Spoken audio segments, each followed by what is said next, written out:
হাইলাকান্দিতে এক তান্ত্রিক বাবার বিরুদ্ধে ভণ্ডামি, প্রতারণা ও কুকর্মের অভিযোগ তুলে থানায় মামলা দায়ের এজেওয়াইসিপির।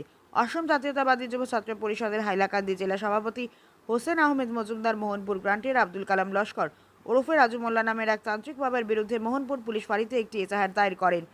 ছাত্রনেতা হোসেন আহমেদ মজুমদার এজাহারে উল্লেখ করেন, মোহনপুর গ্রান্ট এলাকার জনসাধারণ এই ভণ্ডতান্ত্রিকের প্রতারণা ও কুকর্মের কথা যুব ছাত্র পরিষদের কাছে অভিযোগ করেন। তাদের অভিযোগের ভিত্তিতে সংগঠনের পক্ষ থেকে ভণ্ডতান্ত্রিকের বিরুদ্ধে ব্যবস্থা গ্রহণের জন্য থানায় এজাহার দায়ের করেছেন। এছাড়া এই ভণ্ডতান্ত্রিকের প্রতারণা ও কুকর্মের কয়েকটি কল রেকর্ড সোশ্যাল মিডিয়ায় ভাইরাল হয়েছে বলে জানান তিনি। ইতিমধ্যেই সংগঠনের পক্ষ থেকে জেলা পুলিশ সুপারের সঙ্গে সাক্ষাৎ করবেন। ভণ্ডতান্ত্রিক বাবার বিরুদ্ধে ব্যবস্থা গ্রহণের দাবি জানান যুব ছাত্র পরিষদের জেলা সভাপতি হোসেন আহমেদ মজুমদার, সহ সম্পাদক জাকির হোসেন বড়ভূইয়া, আব্দুল মান্নান লস্কর, যুগ্ম সম্পাদক জামাল উদ্দিন লস্কর ও এআর চৌধুরী প্রমুখ। আজকে আপনাদের অভিযোগ কী ছিল? আজকের অভিযোগ দেখুন, দীর্ঘ কয়েকদিন থেকে মনপুর যে গ্রাউন্ড যেটা আছে এখানেও একজন মানুষ আছে যে রাজু মোল্লা নামে তার পরিচিত। তো এই রাজু মোল্লার খামটা হইল এখানে মোল্লা কি নামে যে ভণ্ডামি যেটা আছে আর কি, মানুষে আনিয়া এখানেও আনিয়া পয়সা লওয়া, নানান বিনান্দি মানে খারাপ যেটা আচরণ আছে, এই খারাপ আচরণ এইটাই তার ডিউটি।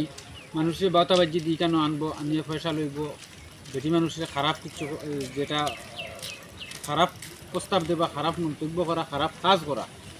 তো একটা 2 দিন হয়েছে একটা রেকর্ডিং ভাইরাল হয়েছে, আমরা ফেসবুকে দেখতে পেলাম।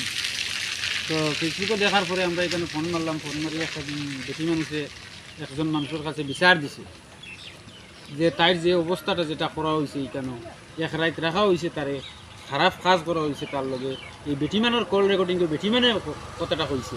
এরপরে আমরা এখানে পঞ্জুকে খবর কালেকশন করলাম, বা এখানে লোকাল মানুষে আমরা আসাম জাতীয়তাবাদী যুব ছাত্র পরিষদের এই ডিস্ট্রিক্ট কমিটির লগে যোগাযোগ করলো। তারা অভিযোগটা জানাইল যে এই তারা গ্রামের মাঝে এইরকম খারাপ আচরণ চলে, এইরকম ভণ্ডামি চলে এই মহিলাটা।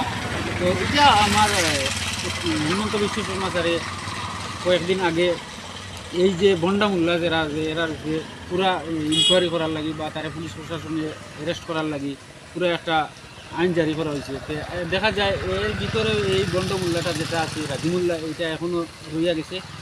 তো যার কারণে এই পাবলিকের যে পাবলিক যারা আছে তারার অভিযোগ শুনিয়ে আজকে আমি আসাম জাতীয়তাবাদী যুব ছাত্র পরিষদের হাইলাকান্দি ডিস্ট্রিক্ট কমিটি একটা এফআইআর এখানে দিলাম যে মনপুর আউটপোস্ট।